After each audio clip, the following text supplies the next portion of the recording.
ବର୍ତ୍ତମାନ ଚାଲିଛି ଶୀତ ଋତୁ। ଏହି ଶୀତ ଋତୁରେ ପ୍ରାୟ ବଣଭୋଜି ହୋଇଥାଏ। ସ୍କୁଲ, କଲେଜ, ସାଙ୍ଗସାଥୀ ଏମିତିକି ପରିବାର ମଧ୍ୟ ବଣଭୋଜି କରିବା ପାଇଁ ବିଭିନ୍ନ ପର୍ଯ୍ୟଟନ ସ୍ଥଳୀକୁ ବୁଲିବାକୁ ଯାଇଥାନ୍ତି। ଏହି ଥଣ୍ଡା ଜାଡ଼ରେ ବୁଲାବୁଲି କରିବା ଫଳରେ ଅନେକ ଲୋକ କାଶ, ଥଣ୍ଡା, ସର୍ଦ୍ଦି ଆଦି ରୋଗରେ ସମ୍ମୁଖୀନ ହୋଇଥାନ୍ତି।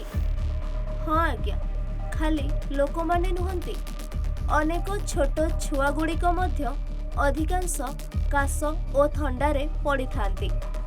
ଏହି ଥଣ୍ଡାରୁ ଖାଲି କାଶ ନୁହେଁ, କଫ ଓ ଛିଙ୍କ ମଧ୍ୟ ହୋଇଥାଏ, ଯାହା ଫଳରେ ଅଧିକ କାଶ ବା ଛିଙ୍କିବା କାରଣରୁ ତଣ୍ଟି ଛିଡ଼ି ଯାଇଥାଏ ଏବଂ ତଣ୍ଟିରୁ ବା ନାକରୁ ରକ୍ତ ପଡ଼ିବାର ସମ୍ଭାବନା ଥାଏ।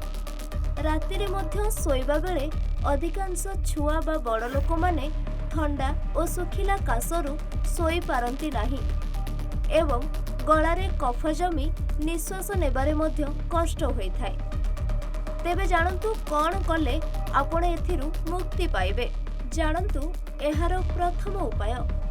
5-6ଟା ତୁଳସୀ ପତ୍ର, 2ଟା ଲବଙ୍ଗ ଓ 1 କପ୍ ପାଣିକୁ 5 ମିନିଟ୍ ଫୁଟାନ୍ତୁ ଏବଂ 2 ଥର ପିଅନ୍ତୁ।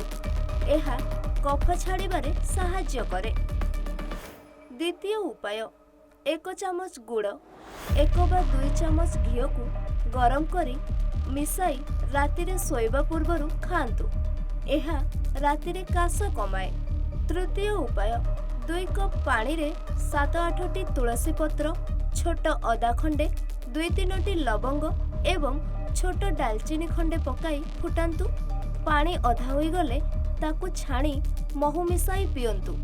ଏହି କାଢ଼ା ରୋଗ ପ୍ରତିରୋଧକ ଶକ୍ତି ବଢ଼ାଇବାରେ ବହୁତ ଲାଭଦାୟକ। ଏହି ଉପାଦାନ ଗୁଡ଼ିକୁ ସାଧାରଣତଃ ଏକ ଔଷଧୀୟ ପାନୀୟ ତିଆରି କରିବା ପାଇଁ ଏକାଠି ଫୁଟାଯାଏ, ଯାହା ଲକ୍ଷଣ ଗୁଡ଼ିକୁ ଦୂର କରିଥାଏ ବୋଲି ବିଶ୍ୱାସ କରାଯାଏ।